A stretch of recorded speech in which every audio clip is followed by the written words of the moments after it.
Engkau Tuhan, Engkau bertakhta di atas pujian kami umat-Mu. Engkau mengurapi kami, Engkau melawat kami, dan semua yang mengikuti ibadah ini dimanapun berada, dilawat Tuhan, dilawat Tuhan, dijamah Tuhan.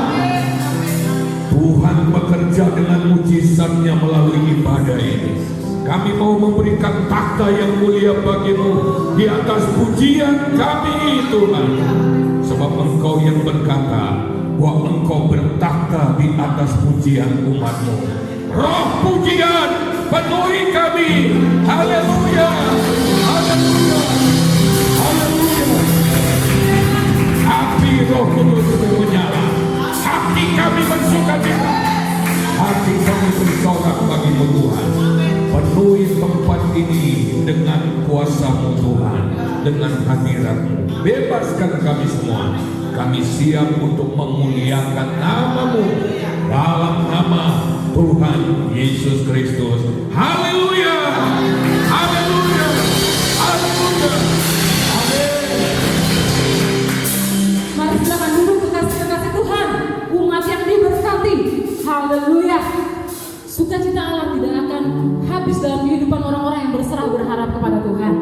Apapun kondisi yang terjadi di luar sana, Tuhan tetap menjadi satu-satunya penolong kita, satu-satunya benteng pertahanan kita, menara perlindungan kita. Mari kita senangkan hati Tuhan Yesus. Kita katakan, Tuhan kirim api supaya membackup kita, supaya menjaga dan melindungi kita. Tuhan terima kasih.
Oh haleluya Tuhan Yesus. Haleluya Tuhan. Haleluya Tuhan Yesus.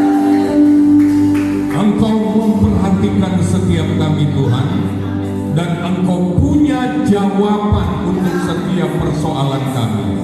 Kami percaya Tuhan Yesus bahwa Engkau mengasihi kami Tuhan, dan setiap kami mendapatkan perhatian yang khusus daripada Tuhan. Urapi kami untuk mendengar firman-Mu Tuhan, berikan pewahyuan yang daripada Tuhan. Biarlah hari ini Tuhan kami mendapatkan sesuatu yang besar daripada Tuhan. Dalam nama Tuhan Yesus. Haleluya. Amin. Puji Tuhan. Silakan boleh ke bawah semua. Haleluya. Tuhan Yesus ada bersama dengan kita. Tuhan Yesus punya sesuatu yang luar biasa bagi kita semua. Haleluya. Buka hati kita semua. Siapkan hidup kita untuk dilawat oleh Tuhan. Haleluya. Puji Tuhan. Haleluya. Haleluya. Apakah kita percaya bahwa Tuhan masih tetap Allah yang berkuasa? Dari dulu, sekarang, sampai selama-lamanya kuasanya tidak pernah berubah. Saya percaya Tuhan tidak pernah berubah. Saya percaya Tuhan akan menjamah saudara. Saya percaya ada mujizat pada hari ini. Dimanapun saudara berada, Tuhan bisa lakukan mujizat. Jadilah sesuai dengan imanmu. Haleluya. Hari ini kita akan berbicara tentang krisis, sebuah tema, krisis versus kairos. Krisis melawan kairos. Ya, kita harus tahu bahwa Tuhan itu punya kairos. Di antara kronos, ya, kronos atau kronologi jalannya sejarah, Tuhan punya kairos. Tuhan punya waktu-waktu spesial di mana Dia akan melakukan sesuatu, bahkan Dia akan melakukannya bersama dengan kita anak-anaknya. Dia akan melakukannya bersama dengan gereja Tuhan. Saya percaya hari-hari ini saudara, Dia sedang mempersiapkan sesuatu yang besar. Kita sedang berada di tengah krisis. Kita menghadapi krisis COVID-19 yang begitu luar biasa menyulitkan kehidupan. Tetapi itu belum apa-apa saudara. Kita harus tahu bahwa Alkitab menubuatkan akan ada krisis multidimensi yang akan terjadi lebih dahsyat di akhir zaman. Tetapi saudara, saya mau beritahu, cara kita anak-anak Tuhan memandang sebuah krisis berbeda dengan cara dunia. Orang-orang dunia berkata bahwa krisis ini menyebabkan kesulitan yang besar. Kesulitan-kesulitan membuat hidup menjadi semakin susah menjadi suka. Tetapi anak Tuhan selalu berkata, kesempitan adalah kesempatan. Haleluya. Ada begitu banyak orang yang sedang merasakan begitu terjepitnya kehidupan di tengah krisis corona ini. Tetapi kita mau berkata dengan iman bahwa krisis adalah kairosnya Tuhan bagi kita. Hari angkat tanganmu, katakan amin. Dimanapun engkau berada, krisis adalah kairosnya Tuhan. Krisis adalah waktunya Tuhan. Allah punya kairos, Allah punya waktu-waktu yang istimewa di tengah segala zaman. Dan Allah punya orang-orang yang akan mengerjakan kehendaknya di zaman manapun. Setiap zaman ada orangnya, setiap orang ada zamannya. Dan saya mau beritahu, ini adalah masanya kita, ini adalah waktunya kita bersama Tuhan. Mari kita baca firman Tuhan dalam Yesaya pasal 60 ayat 1 dan 2. Saya harapkan kita bekerja sama. Ada yang akan maju dengan suaranya yang keras untuk membantu membaca firman Tuhan. Saya akan baca dulu ini, Yesaya 60 ayat 1-2. Perhatikan baik-baik. Atau kita baca bersama-sama, 2, 3. Bangkitlah, menjadi teranglah, sebab terangmu datang dan kemuliaan Tuhan terbit atasmu. Sebab sesungguhnya kegelapan menutupi bumi dan kekelaman menutupi bangsa-bangsa, tetapi terang Tuhan terbit atasmu dan kemuliaannya menjadi nyata atasmu. Perhatikan baik-baik. Tuhan bekerja berlawanan dengan apa yang sedang dikerjakan iblis. Oleh sebab itu, Kairos versus krisis. Haleluya. Haleluya. Kairosnya Tuhan berlawanan dengan krisis yang dibuat oleh iblis.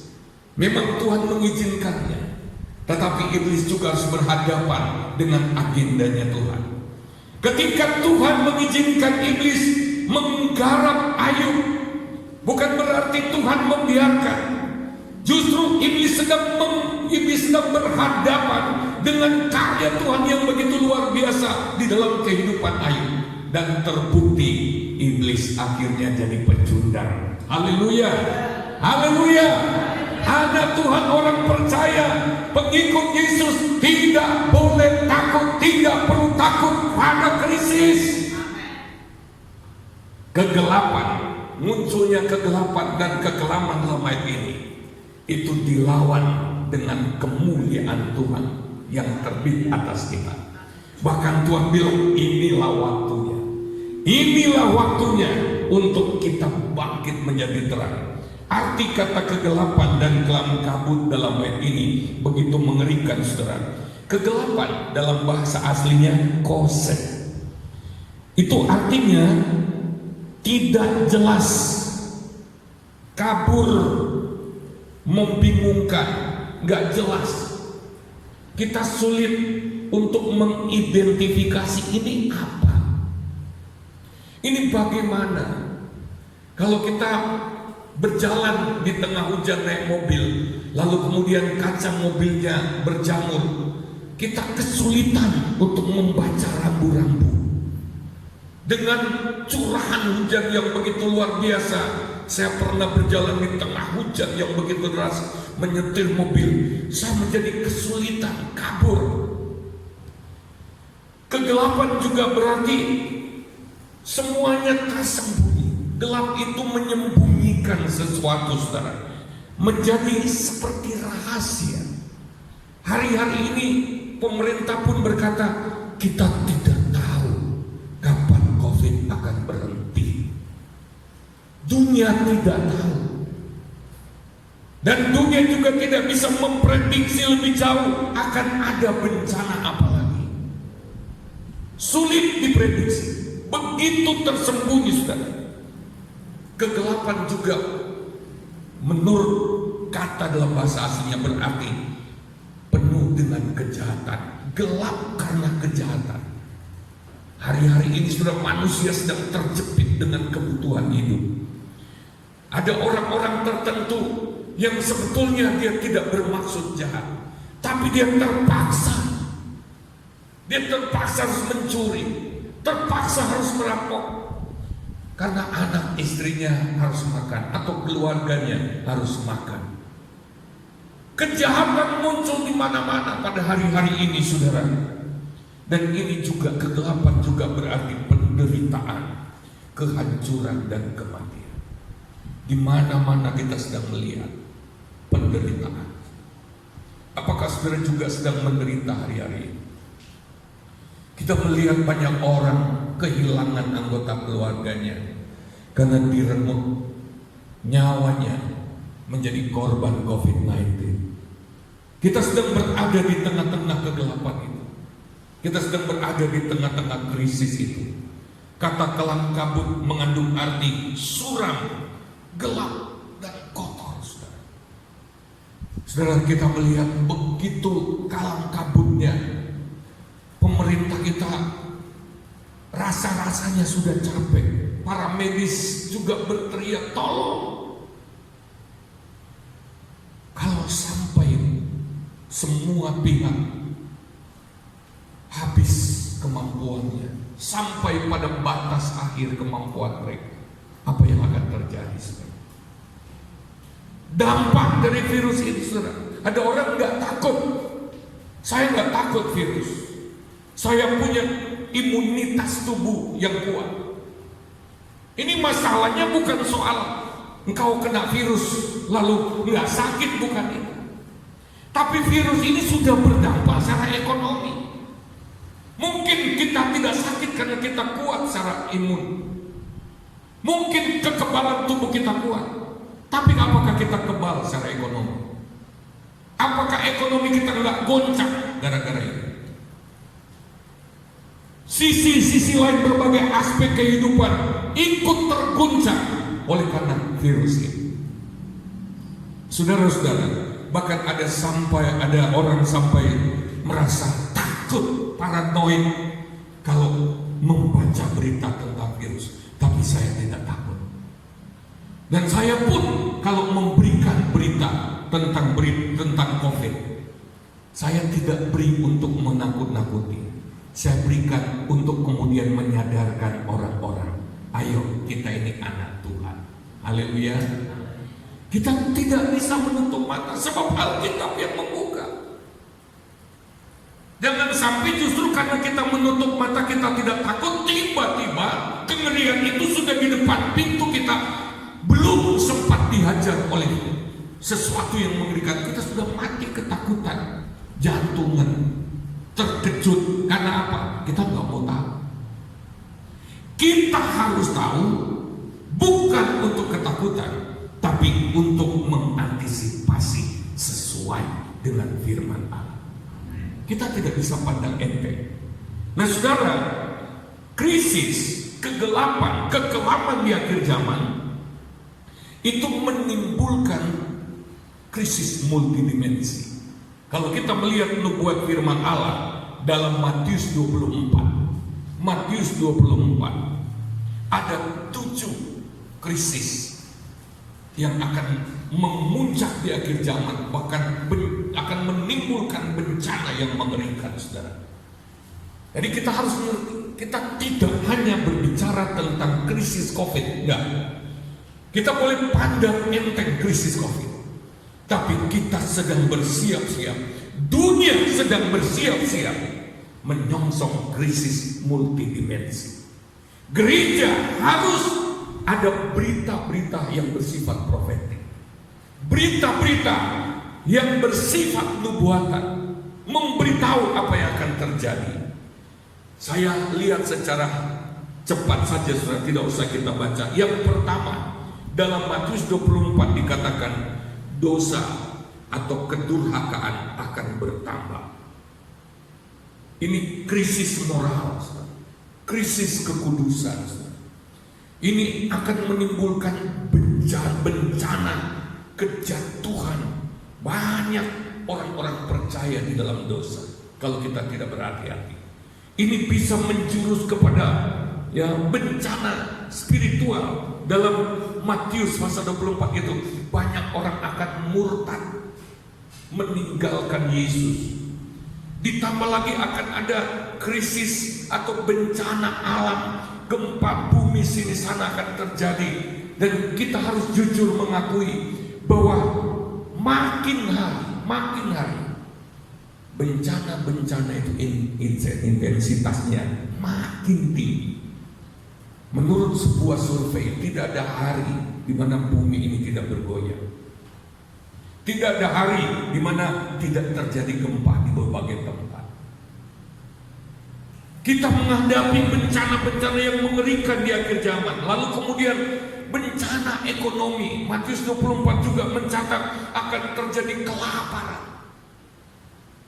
Ada bencana sosial di mana peperangan antar manusia, antar bangsa akan terjadi. Itu adalah krisis sosial dan menimbulkan krisis-krisis yang lain. Dan akhirnya, saudara, ini akan menjadi krisis multidimensi. Kalau sudah multidimensi, saudara, kita baru berhadapan dengan COVID, dia sudah mulai menimbulkan krisis ekonomi, krisis kesehatan, krisis sosial. Hari ini kita lihat orang-orang sulit untuk silaturahmi, kangen untuk ketemu. Ada orang tua di sebuah negara yang di panti jompo sampai bingung, kenapa ya? Dia sampai stres, kenapa ya anak-anak saya kok sudah tidak mengunjungi saya lagi. Ini sedang terjadi. Ini baru satu virus saja. Belum kalau hal-hal yang disebut dalam Alkitab terjadi. Ketika krisis multidimensi terjadi, pemerintah manapun akan bingung mau mengatasi mulai dari mana. Indonesia, saya baca-baca berita, akan ada new normal. Jadi kita harus menerima atau mengadaptasi virus kalau ini berkepanjangan dengan gaya hidup normal yang baru. Yang kalau diukur dengan gaya hidup normal sebelum ada virus, itu sangat tidak normal. Tapi kita harus hidup dengan gaya hidup normal. Kenapa? Pertimbangannya apa? Kalau kita tidak mengadaptasi, kita terlalu saklek. Apalagi negara kita, negara-negara yang bukan negara kaya, melakukan lockdown, harus kasih makan masyarakatnya, apalagi Indonesia ratusan juta, habis uangnya, bangkrut negara kita. Tapi kalau dibiarkan terus, juga pemerintah bisa dituntut tanggung jawab. Masyarakatnya banyak yang mati.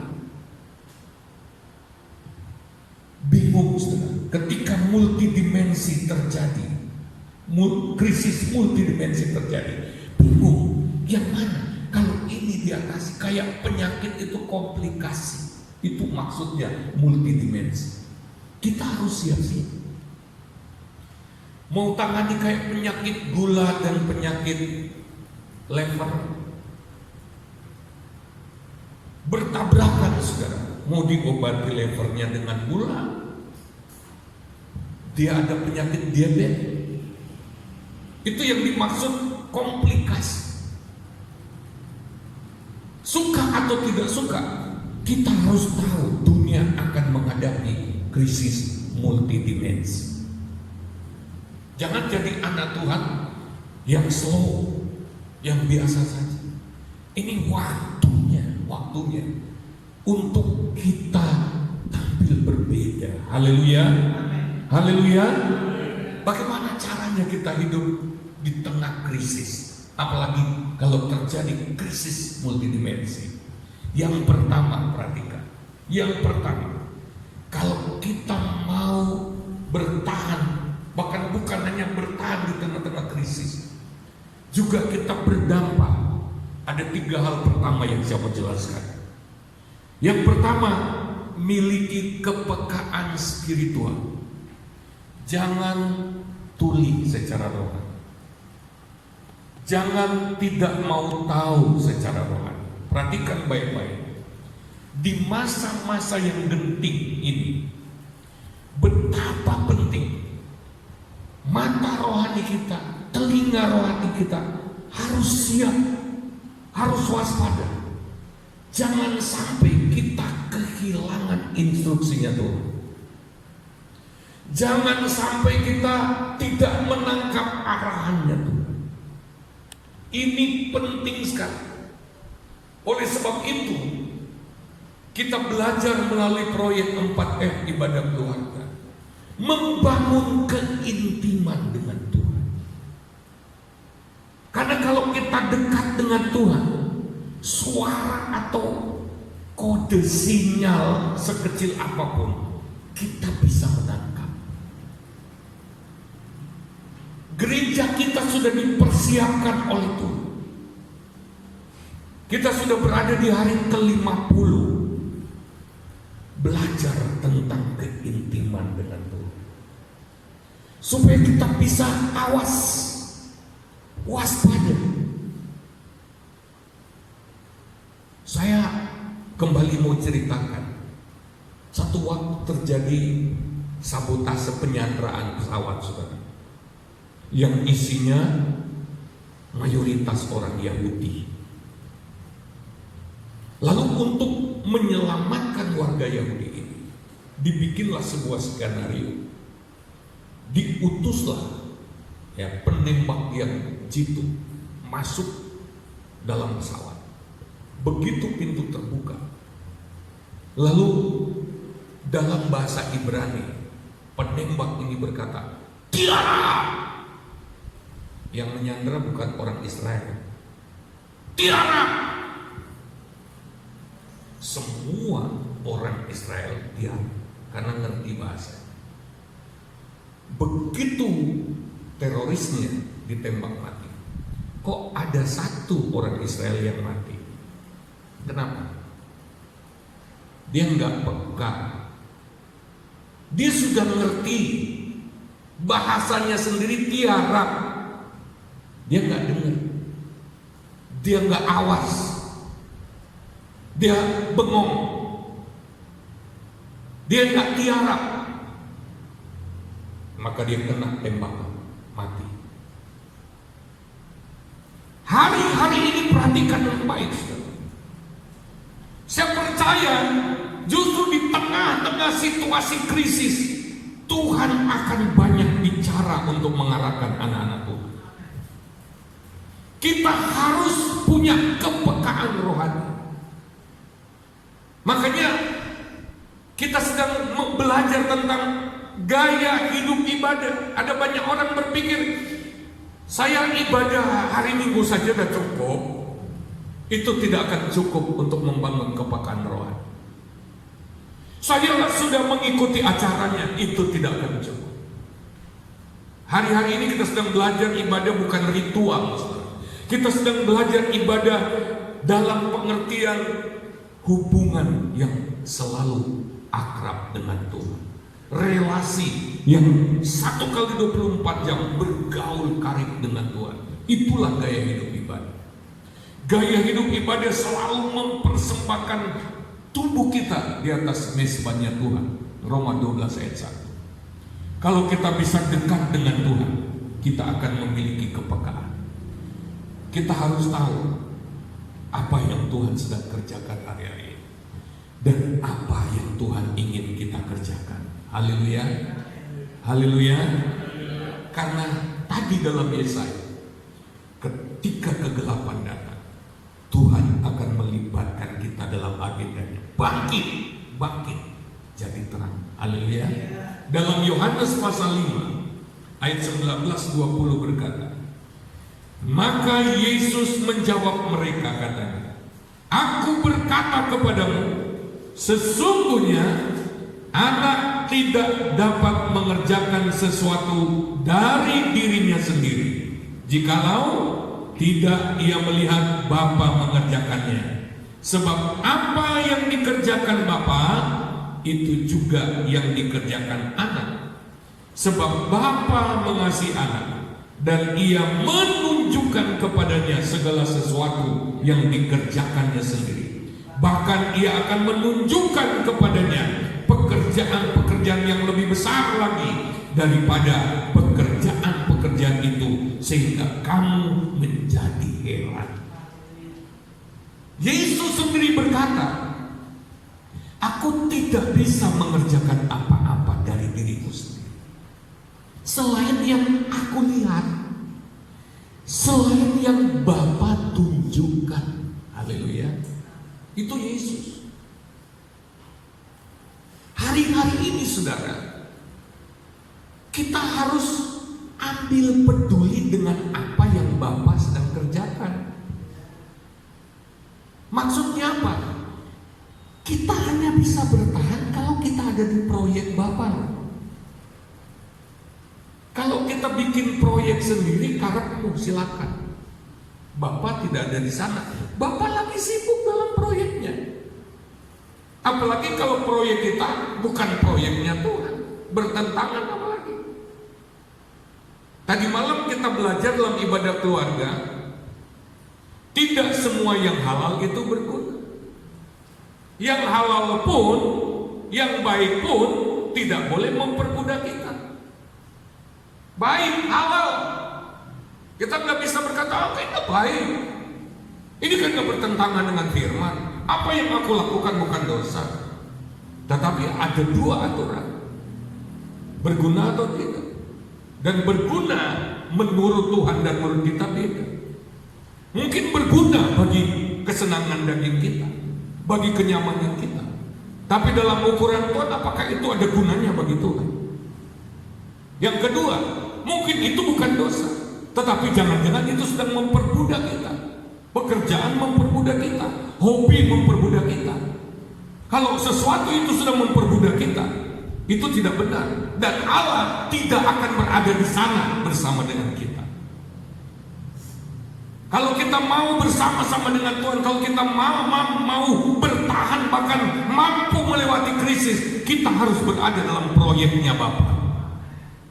Ini yang harus kita tahu. Tetapi kita nggak bisa pakai kekuatan kita sendiri. Kita betul-betul harus awas, harus pasang mata, pasang telinga seperti Yesus. Ketika Bapa bilang, nah, lihat, aku sedang kerjakan ini. Gabung yuk, coba. Apakah kita hari-hari ini sedang getol mencari itu dari Tuhan? Kalau tidak, Tuhan akan meninggalkan kita. Masih ingat Yunus? Proyeknya Tuhan, kamu pergi ke Nineve, pasti Tuhan beserta. Tapi dia pergi kemana? Apakah Tuhan beserta? Enggak. Dia harus masuk di perdikan, kan? Kita harus memiliki kepekaan rohani di hari-hari. Tuhan, apa sebetulnya agendamu? Apa sebetulnya yang Engkau mau aku kerjakan? Jangan justru kita sibuk dengan hal-hal yang lain. Gunakanlah waktu-waktu ini untuk membangun kepekaan dengan Tuhan. Hal yang paling membuat saya frustasi kalau saya kehilangan arah. Tuhan, apa ini? Ini kok hari ini aku kering? Bagaimana ini Tuhan? Karena saya tahu pada satu waktu pagi hari kami berdoa, jelas sekali dalam hati saya ada suara berkata, waspada, siap-siap sepanjang hari ini. Pasang antena hatimu, pasang penangkap siaran surga, hatimu dijaga. Ada sesuatu. Tapi yang terjadi, saudara, hari itu kami ada aktivitas, bahkan cuma berdoa singkat, dan saya kehilangan Tuhan. Sampai 2 hari Tuhan, ini saya susah sekali. Saya nggak tahu harus bagaimana. Kita harus siap, saudara, bahkan di tengah-tengah kesibukan kita yang merupakan proyek ilahi buat kita, kita pun masih harus siap-siap diinterupsi oleh Tuhan. Kita bisa saja berkata, Tuhan, ini kan proyek, aku sedang mengerjakan proyek. Tapi ketika Tuhan ada sesuatu, kita harus pasang telinga rohani kita, mata rohani kita, untuk menangkap ketika Tuhan bilang, stop sebentar, berhenti sebentar. Apalagi saudara, dengar baik,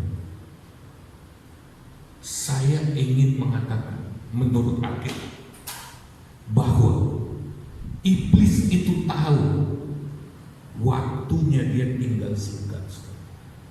Iblis itu tahu bahwa waktu untuk dia bekerja sudah sangat singkat.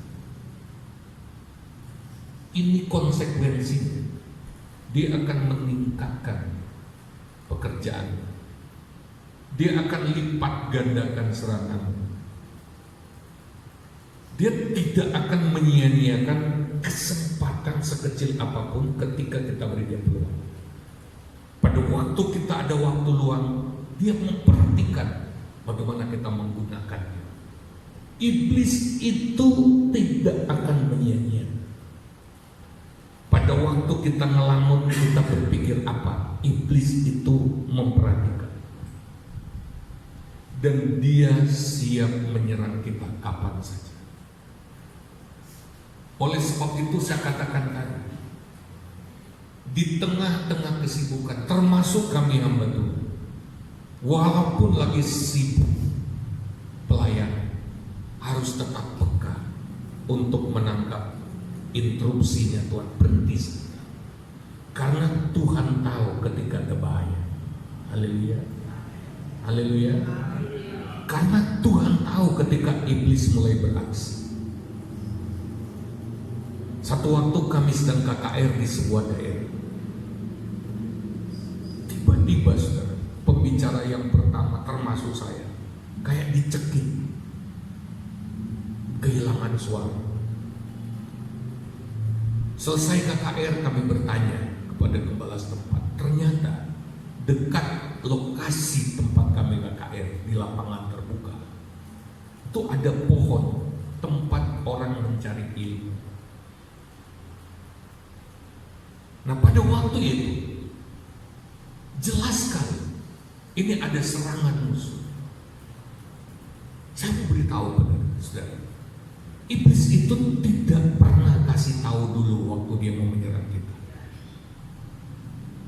Dia menyerang kita justru pada saat kita anggap segala sesuatunya aman-aman saja, biasa. Bahkan iblis menyerang kita justru saat kita terlena. Dengar baik, hari-hari ini kita tidak boleh lengah. Saya bilang amin. Oleh sebab itu di tengah-tengah krisis ini, agendanya iblis adalah apa? Hancurkan anak Tuhan, goncang imannya, serang dia habis-habisan. Pada saat kita sedang merapuh, pada saat iman kita sedang berada di bawah, dia masuk menyerang kita lewat krisis dan kita mulai mempertanyakan Tuhan. Tuhan, di mana Engkau? Kenapa kami mengalami kesulitan? Jangankan anak Tuhan biasa, pendeta hamba Tuhan pun bisa tergoncang. Iblis akan menggunakan setiap kesempatan untuk menyerang kita. Oleh sebab itu, kita harus peka terhadap Tuhan. Haleluya. Supaya kita tahu. Kami suami istri hari-hari, saya menerapkan ini dalam kehidupan kami sehari-hari. Biasa orang itu bisa bangkit emosinya.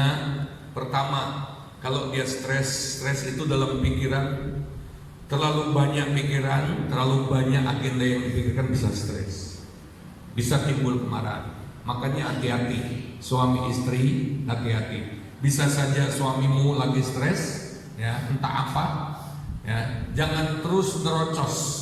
Itu juga sebaliknya, bisa juga istrimu sedang capek. Yang kedua, alasan kedua, orang bisa gampang marah kalau dia capek.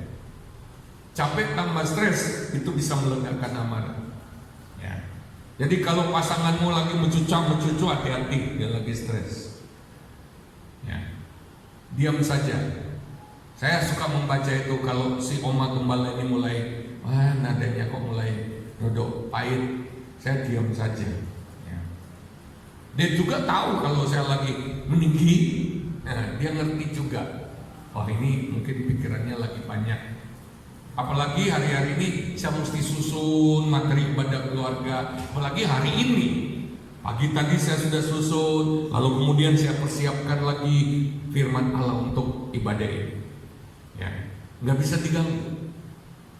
Nah, kalau kita menghadapi ini contoh kecil saja, iblis itu memperhatikan itu.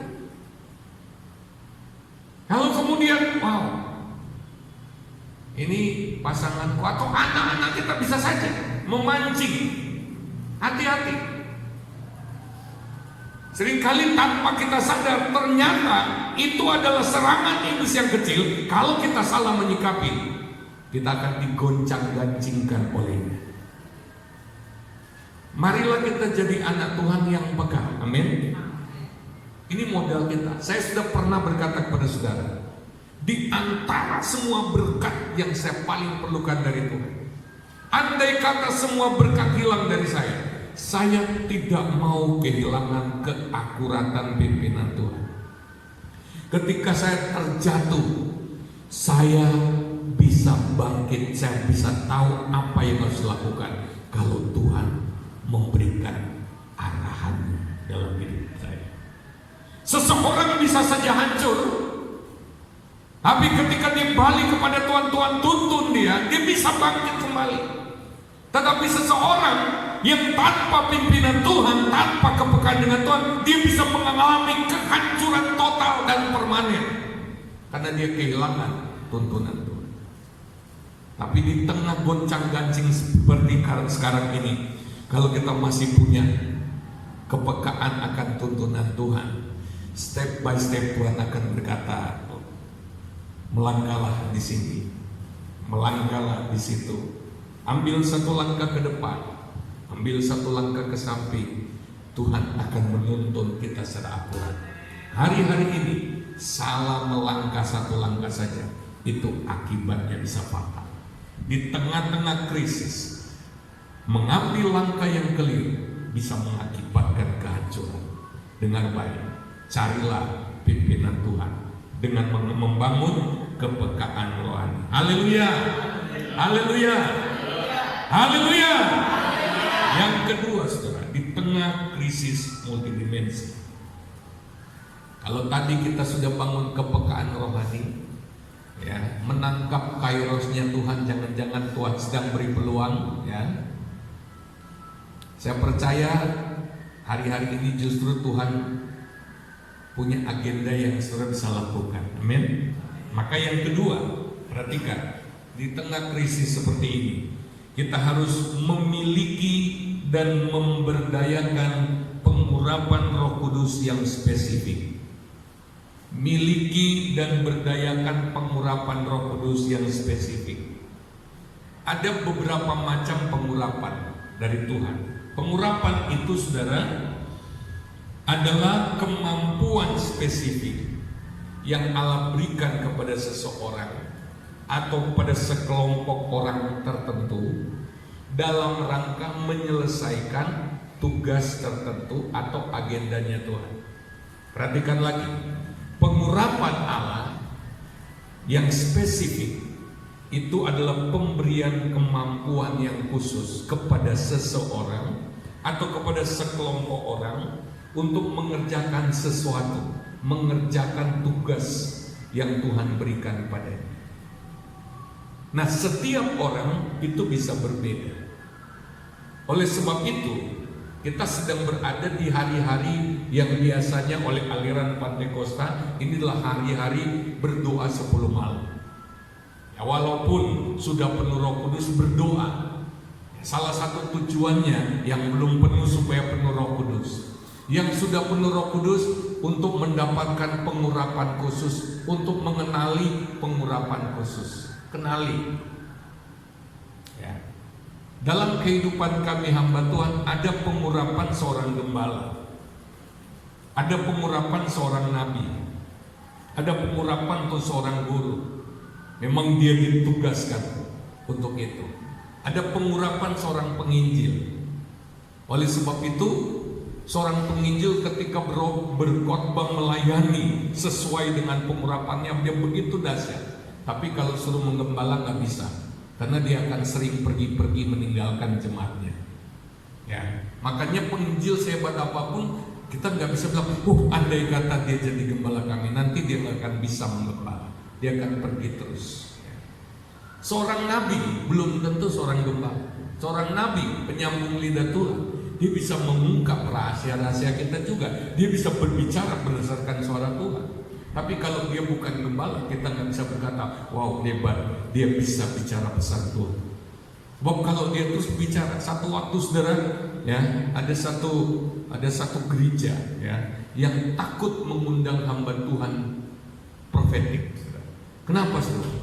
Karena kalau dia datang berkhotbah, dia bongkar semua rahasia. Hanya menumpangkan tangan, dia bisa menyebut dosamu ini, kamu begini, kamu begitu. Jadi di jemaat itu takut kalau mengundang dia. Ya. Artinya begini, seorang yang dipanggil sebagai nabi belum tentu bisa menggembalakan. Saya dapat. Nah, dalam kehidupan hamba Tuhan ada 5 jawatan dengan 5 pengurapan yang khusus tentunya, saudara. Dia diberi kemampuan dengan urapan yang khusus itu, sehingga dia sangat spesifik, sangat expert dalam tugasnya. Bagaimana dengan jemaat, saudara? Ada jemaat yang diberi pengurapan khusus untuk menjadi bisnismen kerajaan Allah. Dia pengusaha kerajaan, bukan pengusaha atau bisnis diri sendiri, bukan. Dia diberi kepercayaan dari kecil. Dia dipercaya, lama-lama makin besar dia diurapi untuk mengelola bisnis tertentu, saudara. Dan dia mengelola itu untuk Tuhan. Itu hanya sarana saja untuk dia mengerjakan proyeknya Tuhan. Dia ada di sana sebagai orangnya Tuhan. Di setiap zaman Tuhan punya orang dalam bisnis tertentu yang bekerja untuk dia. Haleluya. Dan dia mempunyai pengurapan yang khusus untuk itu. Ada juga orang-orang tertentu yang diurapi Tuhan dalam seni suara, seni musik, di mana mereka melayani Tuhan di musik itu, di kesenian itu, untuk memberkati banyak orang, untuk membangun nilai-nilai kerajaan Allah melalui pujian. Tuhan mengurapi sehingga orang-orang seperti itu, saudara, kalau nyanyi benar-benar terasa urapannya. Nggak cuma sekedar suaranya bagus. Ada juga yang diurapi untuk musik sehingga mereka mengembangkan musik begitu rupa sampai alunan musiknya bisa bikin orang dilawat oleh Tuhan luar biasa. Karena ada pengurapan, bukan sekedar skill, bukan sekedar bisa main, tapi ada pengurapan untuk itu. Itu namanya musik profetik. Saudara-saudara sekalian, di hari-hari seperti ini saya tidak tahu pengurapan Allah model apa yang akan diberikan pada saudara. Kita harus mengenali, karena apa? Kalau kita bekerja, kalau kita menjalankan hidup sesuai dengan pengurapan Allah itu, kita akan maksimal dalam kehidupan kita. Ini yang harus kita cari di hari-hari ini. Dalam hari-hari di mana kita sedang menunggu hari ke-50, hari ketuangan atau pencurahan Roh Kudus. Kita mau kejar ini, urapan ini. Kita mau banyak berdoa di rumah Tuhan. Apa? Pengurapan apa? Tugas apa yang Kau berikan pada? Hanya itu yang bisa membuat kita bertahan di hari-hari.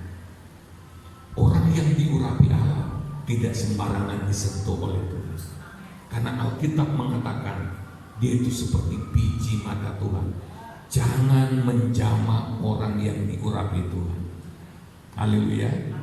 Karena orang yang sudah diurapi Tuhan untuk tujuan tertentu, siapa yang melawan dia itu melawan Tuhan. Siapapun, termasuk saudara. Kalau saudara bergerak dalam pengurapan Allah, itu berarti penyertaan Allah akan ada dalam hidup saudara. Kemampuan Allah akan ada dalam hidup saudara. Siapapun yang coba membentur saudara akan hancur sendiri. Kompetitor saudara yang bermaksud untuk menghancurkan saudara, dia tidak akan mampu melawan. Karena pengurapan yang ada pada saudara itu tanda wibawa ilahi. Itu perlengkapan Allah. Ada banyak anak Tuhan di tengah krisis masih pakai kekuatan sendiri, masih pakai kepintaran sendiri. Andai kata saudara berpengalaman sekalipun, saudara perlu pengurapan Allah. Karena masa krisis, semua orang akan menjadi egois. Semua orang akan mempertahankan hidupnya sendiri, dan dia tidak akan mau tahu, sekalipun itu saudaranya sendiri. Asal aku bisa hidup, aku akan menghancurkan. Tetapi orang-orang yang di dalam pengurapan Allah tidak akan sembarangan disentuh. Haleluya. Haleluya. Ini yang harus kita cari dalam keintiman dengan Tuhan, dalam penyembahan. Jangan paksakan Tuhan ke agenda kita. Yang paling baik adalah Tuhan, apa tugas yang Kau berikan kepada aku, harus bagaimana? Begitu kita temukan agendanya Tuhan, pengurapan Allah akan turun ketika kita mulai masuk dan melaksanakannya. Apakah saudara diberkati dengan firman Tuhan? Ini proyek kita.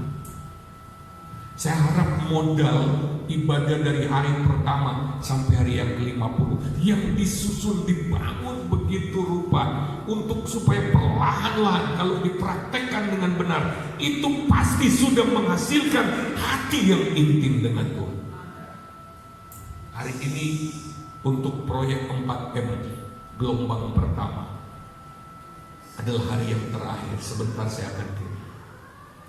Seharusnya begitu selesai hari ini, saudara sudah punya keintiman otomatis, ya, sudah sampai ke sana. Kalau diikuti dari hari pertama, teratur. Karena materi itu bukan materi bergonta-ganti topik, itu sebenarnya satu, secara teratur. Tujuannya adalah apa? Ketika kita intim dengan Tuhan, kita akan mendapatkan pengurapan. Haleluya, haleluya. Saya menyusut itu tiap hari. Kalau tidak ada pengurapan khusus dari Tuhan, apalagi hari ini saya siapkan. Mana bisa, mana saya mampu. Siapa saya? Saya masih ingat, saudara. Saya masih ingat beberapa belas tahun yang lalu. Untuk mempersiapkan khotbah hari Minggu saja, dari hari Senin saya sudah ada di meja belajar. Menyusunnya nggak jadi-jadi semua. Terus hari-hari ini, tiap hari. Kalau sudah perhatikan baik, tulisan dan rekaman khotbah yang saya kirim hampir tiap malam, itu pasti ketika saya mulai menyampaikan khotbah dalam bentuk suara melalui audio, itu pasti ada tambahan kebenaran baru yang disingkapkan oleh Tuhan. Amin. Pasti berbeda. Itu bukan karena saya hebat. Kalau bukan karena ada pengurapan dari Allah yang khusus, saya tidak bisa melakukan. Saya beritahu, pengurapan Allah akan memberi saudara kemampuan yang saudara tidak punya sebelumnya. Pengurapan dari Allah bahkan bisa membuat saudara, kalau saudara sudah berada, kebetulan sudah berada di bidang kehidupan yang saudara sedang geluti sekarang, dan ternyata memang disitulah Tuhan akan memakai hidupmu. Saya mau beritahu, Tuhan akan melipat gandakan kemampuan. Dan orang akan bingung, orang akan capek menyaingi saudara, capek berkompetisi dengan saudara. Wah, susah sekali orang ini, staminanya, kalau diumpamakan orang berlari, staminanya nggak habis-habis, padahal nggak pakai apa? Doping, nggak pakai obat tertentu, tapi dia lari nggak capek-capek. Wow, oh susah sekali saudara. Mereka tidak tahu bahwa kita punya kekuatan ilahi, yaitu pengurapan Allah. Kenapa? Kita sudah belajar Yesaya 40. Orang yang menanti-nantikan Tuhan memperbaharui kekuatannya seperti burung Raja Wali yang kemudian menggunakan sayapnya untuk terbang tinggi mengatasi badai. Katakan memperbaharui. Bukan menambahkan kepada yang lama, bukan. Memperbaharui itu berarti mengganti yang lama dengan yang baru. Haleluya. Tuhan meregenerasi kekuatan kita. Ini luar biasa. Jadi bukan Tuhan tambahkanlah kekuatan, bukan. Waktu kita duduk di hadirat Tuhan, Dia ganti baru kekuatan kita. Dia isi baru. Dan itu bukan kekuatan biasa. Orang yang menanti-nantikan Tuhan bukan mendapatkan kekuatan yang alamiah. Orang yang menanti-nantikan Tuhan mendapat kekuatan yang supranatural. Haleluya. Dia diberi kekuatan ilahi, bukan kekuatan yang biasa. Oleh sebab itu orang biasa melawan orang yang menanti-nantikan Tuhan. Orang biasa yang coba melawan orang yang suka duduk di hadirat Tuhan, yang mendapatkan kekuatan ilahi, dia akan kepontal-pontal, saudara. Karena apa? Yang dia hadapi adalah kekuatan supranatural dari Tuhan. Haleluya. Saya beri kemuliaan bagi Tuhan. Itu rahasia yang hanya dimiliki oleh anak-anak Tuhan. Jangan takut dalam persaingan, saudara. Kalau saudara suka menanti-nantikan Tuhan, selalu mendapatkan penggantian kekuatan yang baru dari Tuhan. Dapat lagi saudara. Saudara tidak perlu takut akan saingan, tidak perlu takut akan musuh-musuhmu, tidak perlu takut terhadap lawan-lawanmu. Tidak ada orang yang bisa melawan engkau. Haleluya. Bagaimana kalau yang melawan sesama anak Tuhan? Sesama anak Tuhan tidak saling melawan, tidak saling menghancurkan. Amin. Masing-masing itu sudah ada pengurapannya sendiri, dan pengurapanmu tidak bisa dicuri oleh orang lain. Berkat dari pengurapanmu tidak bisa diambil orang lain.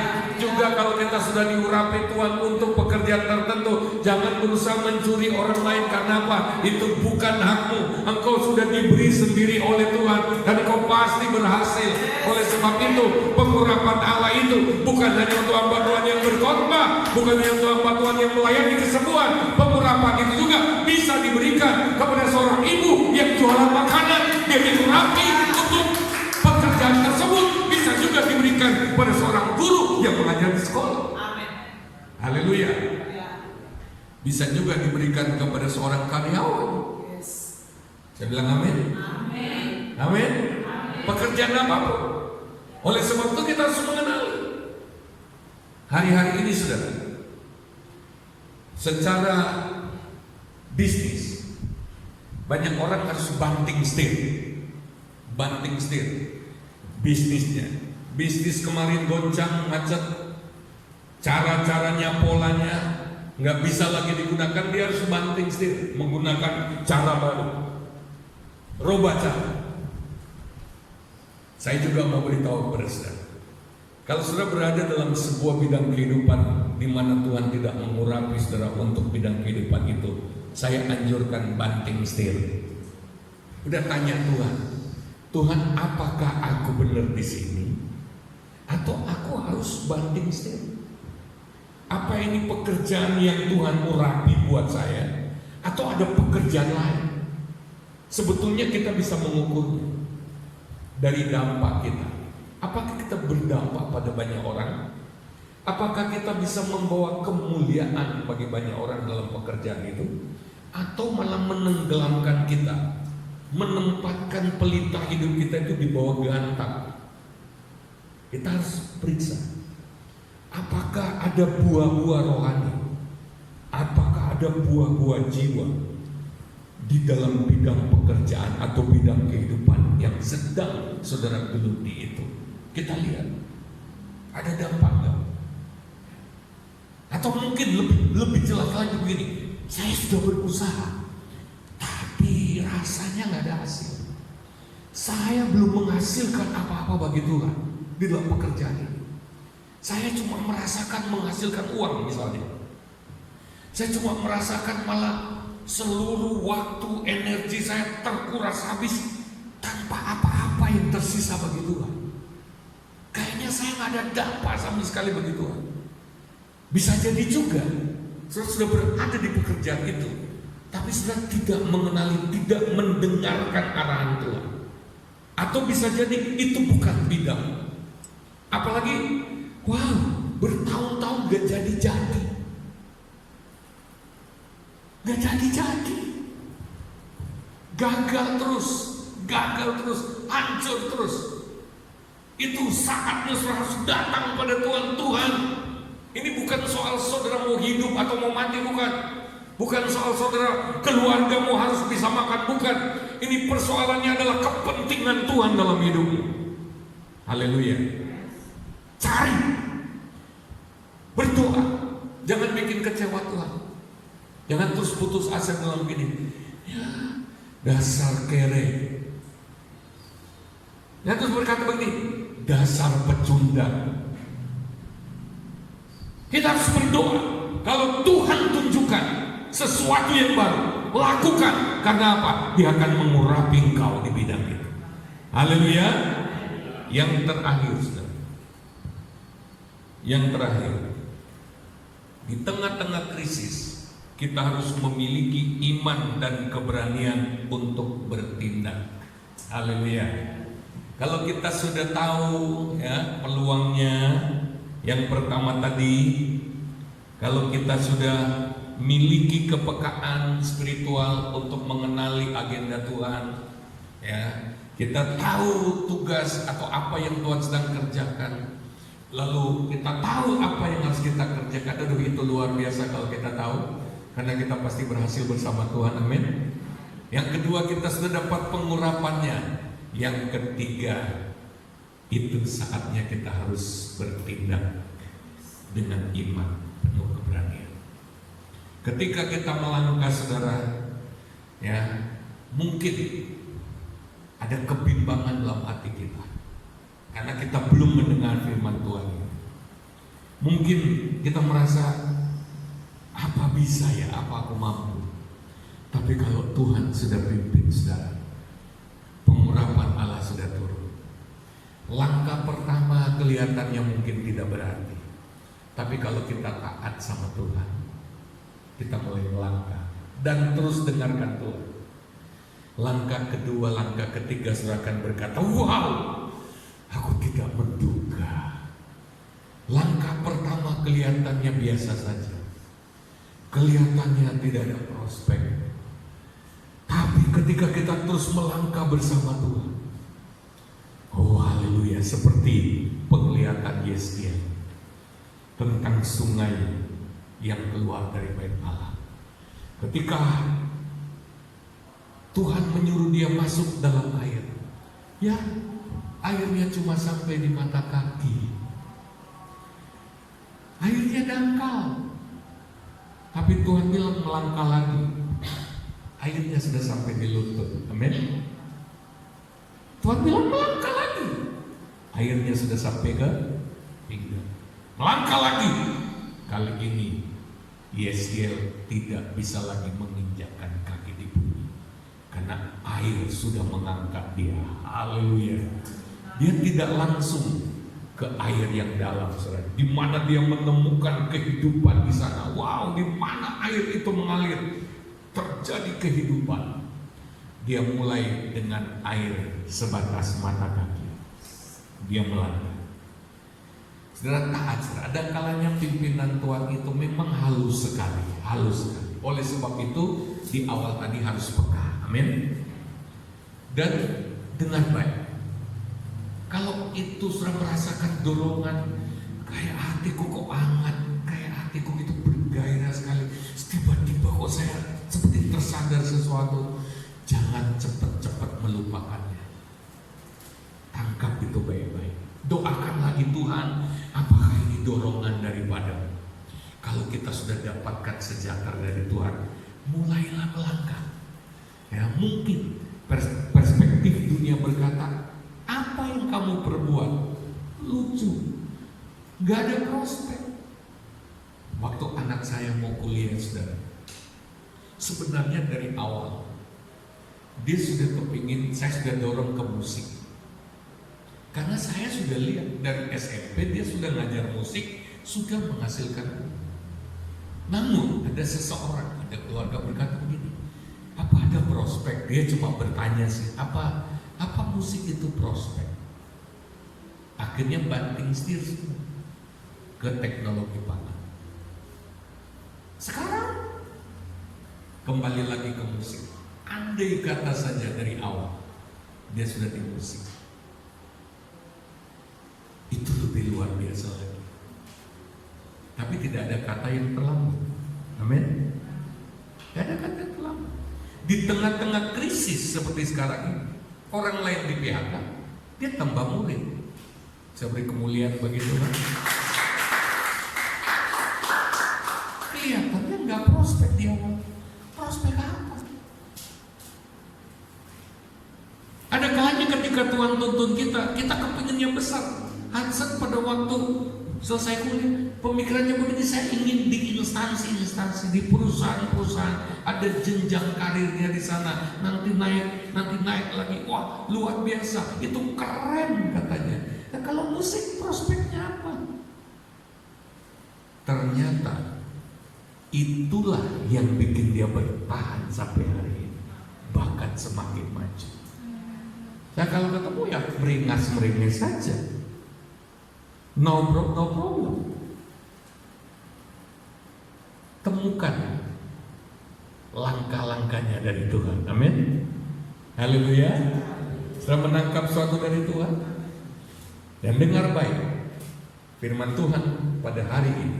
Bukan berbicara kepentingan saudara. Sekali lagi, jangan terus kemudian saudara mulai ngiler, aduh enak ya kalau dipimpin Tuhan, nanti hidupku, keluargaku akan terberkati. Betapa senangnya hidupku, betapa bahagianya keluargaku. Enggak, bukan itu. Yang kita sedang bicarakan saat ini adalah kepentingan Tuhan. Kita itu cuma dipercayakan mengelola, bahkan bukan memiliki. Haleluya. Beberapa hari lalu kita sudah berkata begini, bagi anak Tuhan yang melihat, menemukan sebuah nilai yang besar dalam Tuhan, tentang tujuan hidupnya, tentang keberartian hidupnya di dalam tujuannya Allah, di mana dia lebih, kalau saya boleh katakan, misalnya kehormatan, itu kehormatan yang luar biasa. Ketika hidup kita mulai berdampak bagi Tuhan, wow, banyak orang diubahkan hidupnya, banyak orang diselamatkan, banyak orang dikuatkan oleh hidup kita. Bukankah itu hidup yang luar biasa? Haleluya, haleluya. Ketika seorang anak Tuhan menemukan tujuan dan dia tahu bahwa inilah harta yang sejati bagiku, yaitu terus mengikuti Tuhan, terus dekat dengan Tuhan. Yesuslah harta yang sejati bagiku, maka yang lain tidak berarti bagi dia. Amin. Jadi hati-hati. Saya tidak sedang mengiming-imingi hidup enak kepada saudara. Bagi seorang anak Tuhan yang sudah menemukan tujuan ilahi hidupnya, itu yang lain itu menjadi kurang berarti. Bahkan ada yang berkata begini, tujuan hidupku itu udah jelas. Jadi seperti Paulus, kalau aku hidup ya bagi Tuhan, kalau aku mati kau Tuhan. Itu maksudnya bagaimana? Bagiku sembuh atau enggak sembuh enggak ada lagi artinya sama sekali. Kalau aku nggak sembuh, ya ketemu Tuhan. Betul apa tidak? Betul? Nangkap suatu maksudnya. Bagi orang yang sudah menemukan sesuatu yang bernilai, yang lain itu menjadi tidak bernilai lagi. Bisa nangkap maksudnya? Kalau saudara dapat emas atau dapat berlian, kira-kira cincin perakmu itu masih berarti? Hah?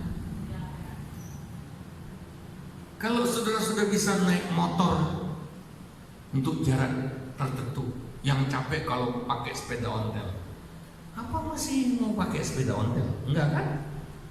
Betul? Ketika kita menemukan sesuatu yang berarti, yang lain menjadi tidak, kita nggak akan tersiksa lagi. Kenapa banyak orang tersiksa dengan ancaman, dengan kengerian? Aduh, bagaimana? Aku bisa sembuh atau enggak ya? Itu sudah nggak ada arti.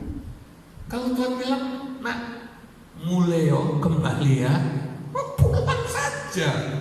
Haleluya, haleluya. Tidak artinya yang lain-lain. Arti hidup adalah hidup bersama Yesus, hidup mengikuti Yesus, kerjakan tujuannya. Kalau kita masih ngejar-ngejar dunia ini, kita akan menderita. Orang yang ingin kaya menyusahkan dirinya sendiri. Amin. Betul? Menjadi kaya tidak menyusahkan.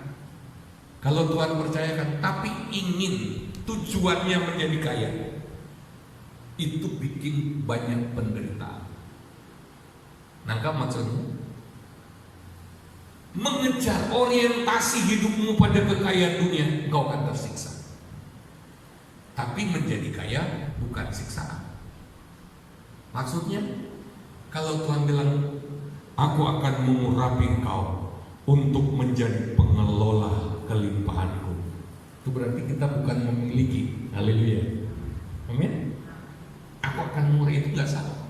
Dia pasti kasih kemampuan. Makanya saya tahu, kalau ada di antara saudara yang mau diurapi Tuhan menjadi orang kaya, nggak apa-apa, asal diurapi Tuhan. Siapa mau jadi kaya? Siapa mau jadi kaya?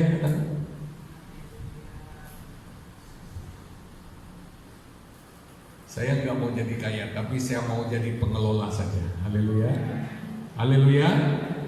Siapa mau jadi pengelola kekayaannya Tuhan? Oh, beri kemuliaan bagi Tuhan. Bukan jadi pemilik ya, jadi pengelola. Beda. Jadi pengelola. Temukan itu saudara. Banting setir. Hiduplah dalam tujuannya Tuhan. Main musik maju. Miliki tujuan ilahi. Di masa krisis ini Tuhan akan melakukan hal-hal besar bagi kita. Tuhan akan melakukan sesuatu yang ajaib. Tuhan akan memunculkan anak-anak Tuhan yang diurapi secara khusus di akhir zaman ini. Haleluya, kita harus siap. Kita harus siap. Kita harus siap untuk pengurapan khusus Allah ini. Haleluya. Mari datang pada Tuhan. Mari berdiri semua. Haleluya. Tuhan menyediakan pengurapan khusus. Kalau kita mau banting setir hidup bagi Tuhan, Tuhan akan memberikan kita kepekaan rohani. Tuhan akan memberi kita pengurapan khusus. Dia akan memberikan kita langkah-langkah untuk action. Dia akan memberikan kita arahan untuk bertindak. Haleluya. Siapa dari kita yang merindukan hal ini, angkat tangan ke atas. Curahkan kuasa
Dia sedang melihat dirimu. Dia sedang melihat rencananya dalam hidupmu. Dia sedang melihat pekerjaan besarnya akan terjadi melalui hidupmu. Oh haleluya. Terima pengurapan Tuhan. Terima pengurapan Tuhan. Terima pengurapan Tuhan. Haleluya. Terima pengurapan Allah. Terima pengurapan Allah. Haleluya.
menetapkan kami untuk sesuatu yang besar. Tuhan, mari angkat tangan tinggi-tinggi kami. Oh, haleluya Tuhan. Haleluya, haleluya. Haleluya. Kami mau pelihara pengurapan dalam hidup kami. Ampuni kami Tuhan. Kalau waktu-waktu yang lalu kami sering menduga citakan Engkau. Kami sering tidak peduli Tuhan. Tetapi mulai malam hari ini kami adalah orangnya Tuhan di zaman ini Tuhan. Kami adalah pasukan yang kuat di zaman ini. Kami sudah ditentukan oleh Tuhan di zaman ini. Ketika dunia dalam kegelapan, justru kami akan tampil bersinar terang Tuhan. Bukan kekuatan kami, tapi karena terang Tuhan terbit atas kami. Bukan sinar yang kami miliki sendiri, tetapi karena Kristus Yesus ada di dalam kami. Diberkatilah semua anak-anak Tuhan dimanapun berada, di rumah-rumah sudah terima pengurapan Tuhan, sudah terima hadirat Allah, sudah terima kepekaan daripada Tuhan. Terima kasih Tuhan, dalam nama Yesus. Haleluya, haleluya, amin. Puji Tuhan. Nyanyikan, rasakan kuasa Allah Tuhan.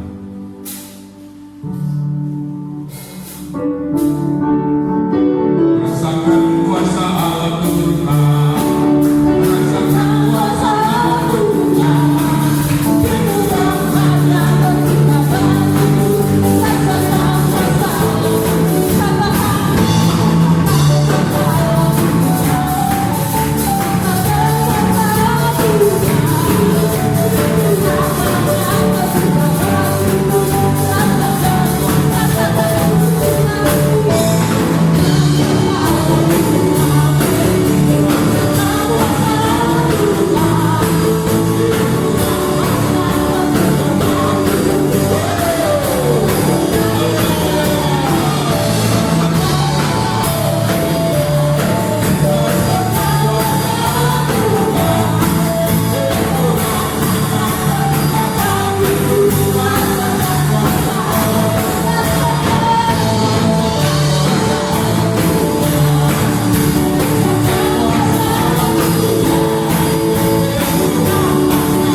Saudara-saudara diberkati Tuhan, terus pelihara, terus jalankan firman Allah, bukan hanya untuk didengar, karena Tuhan beri untuk kita bisa melakukannya dan supaya kita bisa bertahan hidup dan mempermuliakan Tuhan.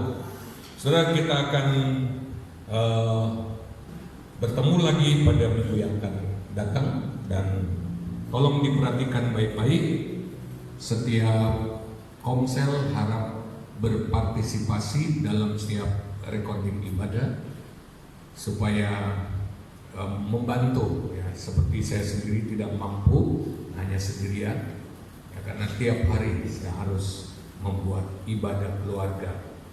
Dan kemudian bagi anak-anak Tuhan yang mau memberikan persembahan, dipersilakan, kemudian dikumpulkan di tiap komsel, lalu kemudian diberikan kepada bendahara supaya operasional gereja kita tetap bisa tercukupi. Mari kita berdiri semua, kita hadir dengan saudara. Terima kasih Yesus, Tuhan beraya